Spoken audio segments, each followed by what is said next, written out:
Hi, everyone. Welcome to our podcast show called How to Help Small Businesses to Win Corporate Clients. My name is Sandra D'Souza, and I'm the founder of Ellect, which is a digital marketing marketplace, digital marketplace that is connecting entrepreneurs with corporate clients and at the same time creating gender balance.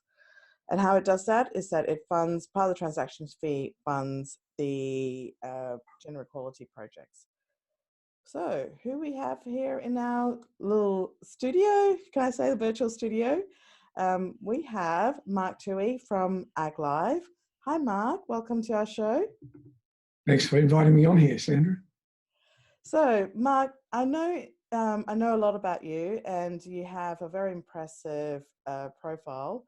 So what I would like to do is, instead of me talking about you, would you mind giving us a quick intro about your work that you do and also Aglive and the services you provide? Sure. First of all, my background. I think the relevant parts of it is I've been in large law firms. I started out as a TV producer. I became a lawyer in large law firms. And then I became General Counsel for a major TV company. So I know the corporate side of things. That company had 1,300 employees, and we produced about 70% of Australia's television content in studios and about 90% outside the studios. So I've done large corporate deals, and I understand the corporate mentality. I've also worked, though, for over a decade with startups, and being an entrepreneur myself, starting my own businesses, raising my own capital, being responsible for delivering results. So the one advantage of being older is experience, and there's no others, but that's a great advantage. And I've actually, so I've seen both sides of the transaction, both sides of trying to win the corporate client, and also being the one where everyone comes to you because you are the elephant in that particular industry. As far as, sorry, I didn't mean to interrupt. I mean, that is basically, you understand both sides of the swing, if I could say, from the corporate perspective as well as from an entrepreneur perspective. Yes, and they're very different perspectives. A small company works very they're very adept and adroit in changing things really quickly, quick decisions, 2 or 3 people, quick phone call or a quick chat, bang, we're doing it. A large corporation has to wait for meetings, plans, policies, layers of approval. I had someone, a close friend who was very senior he was actually a general manager of one of the telecommunications companies in Australia. And we were giving a joint presentation, and he made a really important point. And he said, even if you came to me with an idea and I said, I love it, even if it was a CEO that said, I love it, it would take 6 months to implement. And that's what a lot of people don't realize when they go there. Even with the highest decision maker completely backing your thing, it takes a long time. There's a lot of people that have to be consulted. It has to filter through teams or committees or approvals. So you shouldn't get discouraged if it takes a long time. In fact, you should expect it to take a long time. Well, I think that's really good advice, especially when small business that's unfamiliar with the way that how the corporate work. But before we talk more about that, which I really want to delve into that, tell us, I guess, with your various experience, tell us what you're doing now.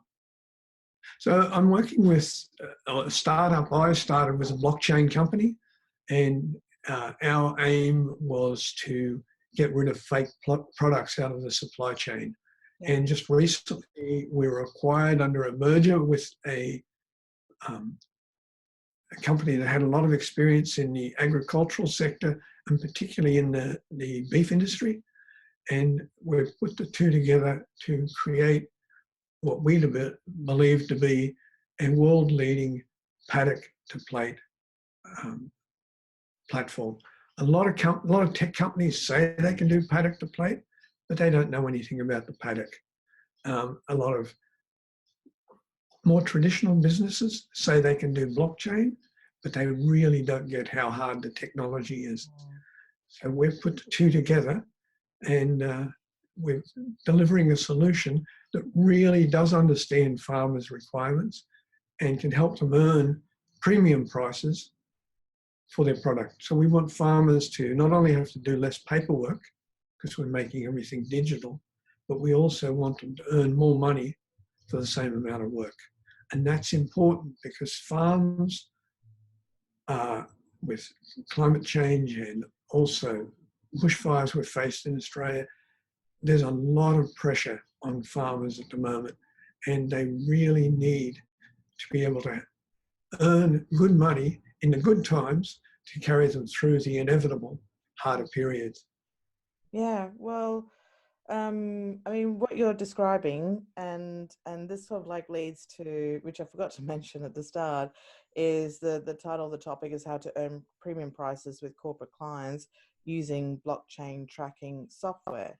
And so, with your intro of what you've done, so basically, to summarize that, is that the technology of your company called Aglive can track from literally from the cows in the beef industry, or if I take that as an example, to it being a steak on a plate in a restaurant.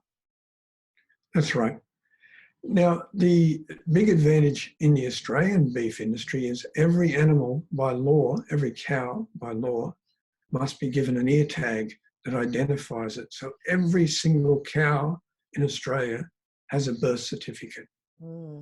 Wow. Every single property also has a property identification code. So we know what animals are on what properties.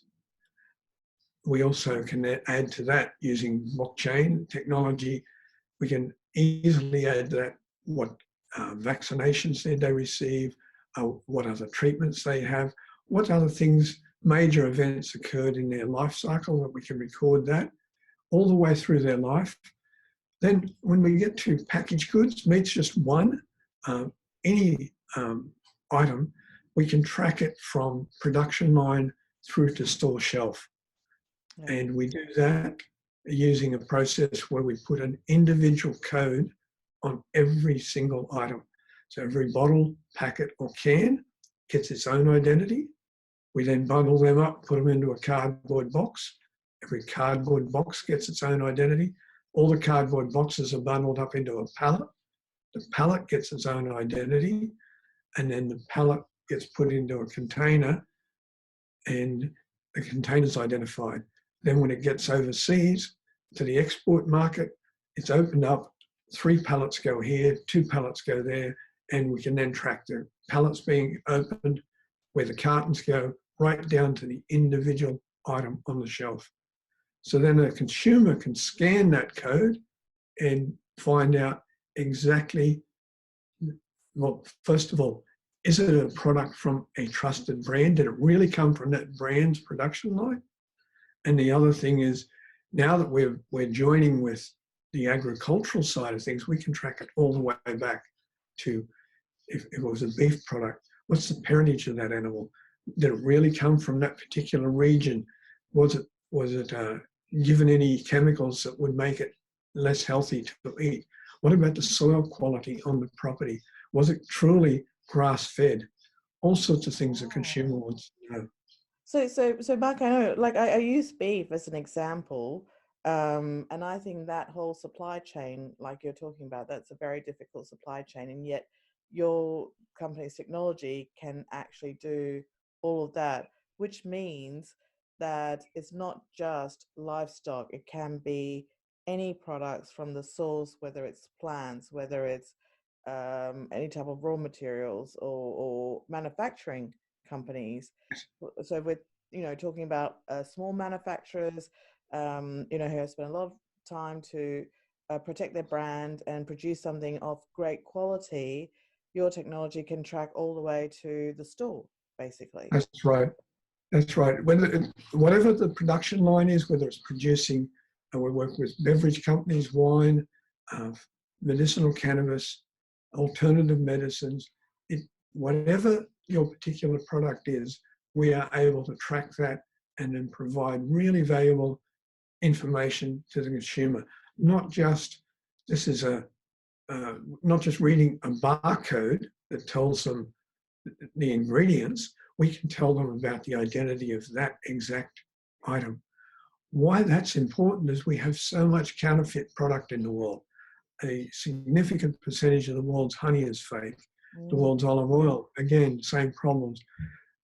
Some think that over half the world's medicine is fake. Oh, wow. It's just a blight on every single thing.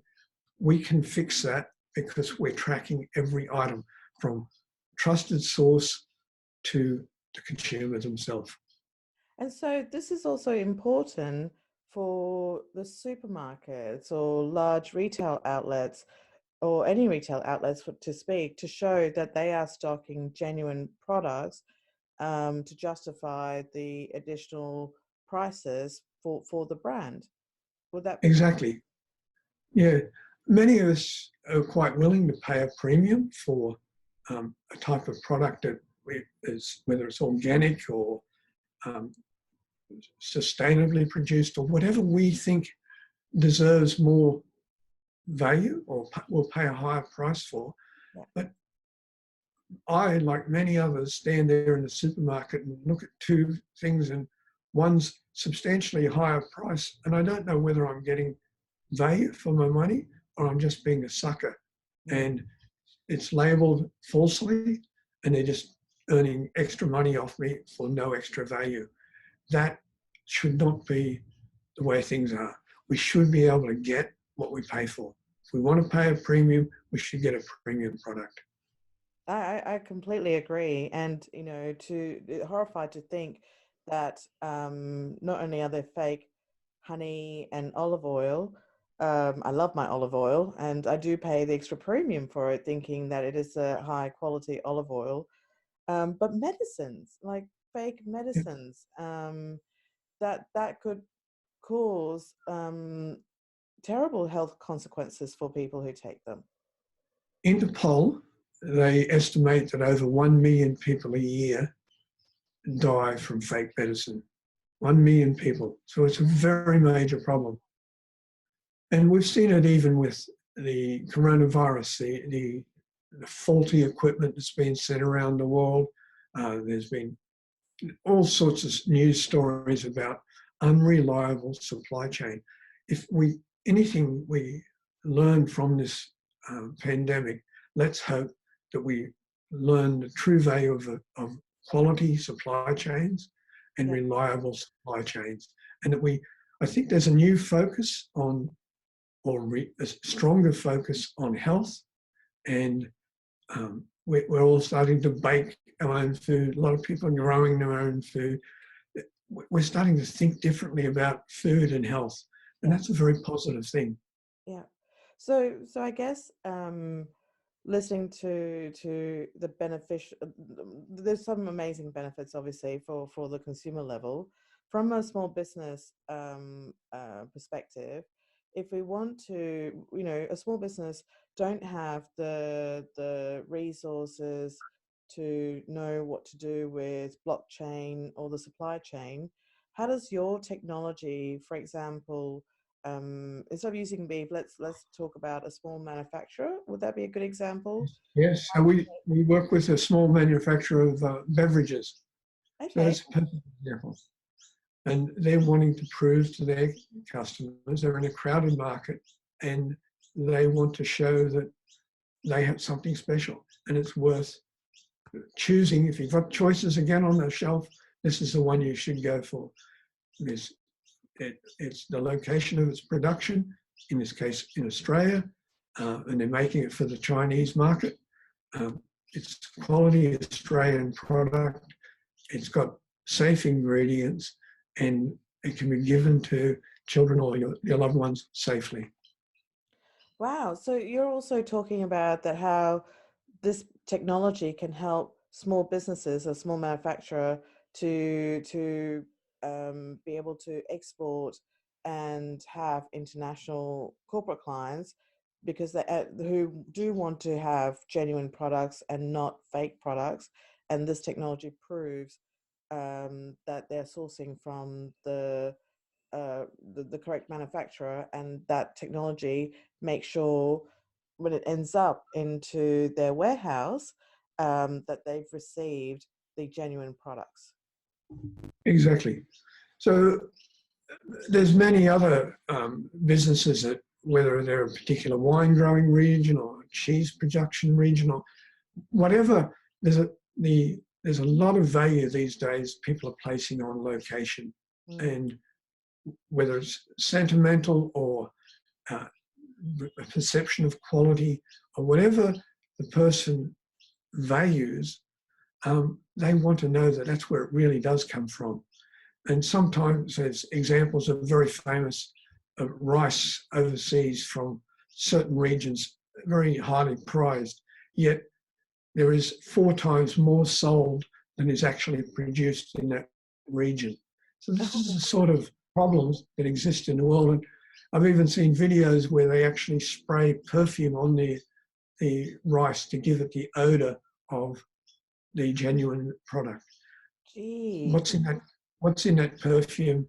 Is it toxic, or even is it just you're spending money and not getting what you think you're buying? And not only is it a fake product, but also could be harmful to your health as opposed to benefiting your health. Yeah, because um, it's not stretching the imagination too far to say that those that spend their time making fake products probably lack the ethical standards of other producers. And if they're going to breach the rules in one way, they might be breaching it in more. Yeah. And we have seen some fake medicines have been found that contain things like drink, asphalt, even carcinogenic items that can cause cancer. There's such things as fake chemotherapy exists out there. The world is awash with fake products. Well, I'm glad that we've got your technology to make sure that the consumers are getting the genuine product and have that proof. So if we're like, just say, the small business owners who are interested in using this technology, but like I said, they don't have the obviously the technical know-how. Is this something that it takes a lot to set up, or how do they how, I guess what I'm trying to say is to find out small manufacturer, the process of engaging your technology, does it take a lot of time? Is it an expensive process? Could you share some insight into that? Sure. No, it's quite easily adopted. Now, of course, the hardest thing to do is simplicity. So we're working hard to make things really simple for our users. And our job is really to make that process of taking a very advanced technology capable of delivering benefits that are not otherwise possible and making that very user-friendly. So we're doing that and trying to eliminate all the barriers to adoption and making it also very cheap. We want lots of people to be using this on lots of products. So it's not about making a lot of money off any one company, but making a little bit of money off many, many companies. That's our business model. Oh, so you're talking about like it's based on each product as opposed to having a big investment in the beginning to set it all up. That's right. So we want lots of people to be using it, and so it's priced to be a mosquito bite rather than a knockout punch. Wow. Well, that is just amazing what you're doing, Mark, and with Aglive. And so and then I guess with the work that you're doing and how you're helping small business to really protect their brand in a very complicated environment, Well, what would you, I guess, going back to also your earlier comment that the corporate clients can take some time to, when they like an idea, to, it just takes so long for them to implement it. If I could just summarize a little bit, sorry, I'm thinking as Sure. I'm talking, you just got me thinking to say that your technology, even though it is complicated and there's so many variables that are involved in this whole process, you guys have made it as simple as possible for the farmers, for the small manufacturers, where their brand is everything, in order to charge for that extra, for their quality, the high quality, and for the work that they do. But the corporate actually don't have to do anything, because your technology takes care of it. They just have to engage these suppliers, and say, hey, we know these ones with their packaging proves that that they're a genuine product. So it makes it a win-win situation. Corporate don't Exactly. implement anything. They don't need to Exactly. install anything. Yeah. No, look, they should contact us and we can walk them through it and help them get started. The the key thing is this is the way business should be. So we're not starting something new. We're getting business back to the way it should have been in the first place. We never should have had all these fake products. So we're just returning to the, if you like, the good old days. We're taking things back to trusted product, reliable trade, and safe shopping. Yeah, no, So it's if anyone fantastic. would like to contact us, we have a free test program for people. They could contact us at Farmer Support. That's Farmer Support, one word, at Aglive, AGLIVE.com, and we'd be happy to take it from there and help them. That's fantastic. That's very generous of you, and Aglive. And I'm sure that this is really important. This is where the world is going, and this is in this, especially in the COVID-19 era, where authenticity and genuine products are so important, and knowing where our food, health products, where it comes from.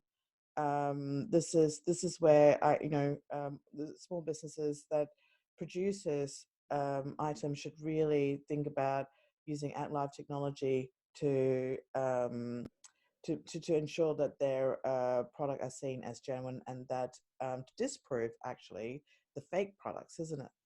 Yes, exactly. Imagine you go into a market, you spend years building it up, and then someone starts substituting fake inferior product for yours. All Yeah. that those years of hard work and investment can start to be undone. People start to say, "I've tried that; it's not much good," because they're not getting the real thing. So it's not only it's a risk minimization and brand protection product as well.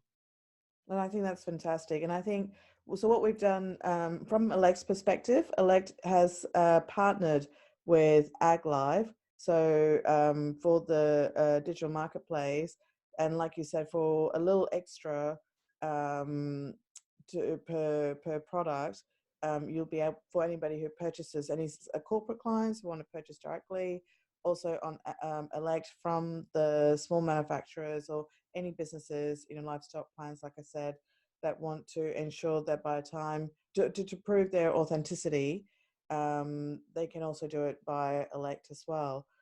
Um, but And thank you very much for that. It's great to be partnered with you, Sandra. So thank Oh, you. thank you, Mark, for saying that. And I guess, like us, Elect is trying to do social good, by funding. Part of the proceeds go towards gender equality projects. Aglive is doing amazing.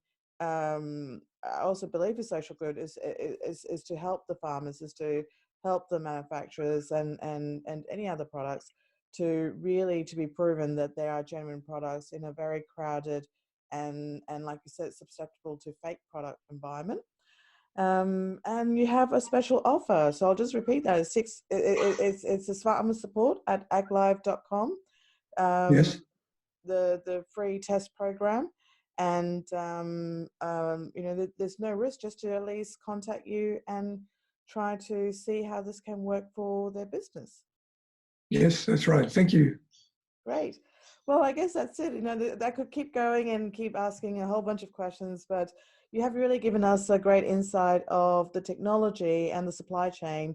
And I do say, Mark, that you did make a complicated technology that people could be so fearful about. You've really simplified it. So it's really nice to see, and thank you for explaining it in a very simple way for me to understand as well. Thank you very much. Thank you for your time, and thank you for introducing us to your audience. Thanks, Mark, and thanks for coming to our show. Well, Okay, thank you. bye, everyone. Come and check out our website and Ellect.biz as a digital marketplace. And we hope that you'll also check out Aglive, which is one of our partners. Thank you. Thank you. Bye.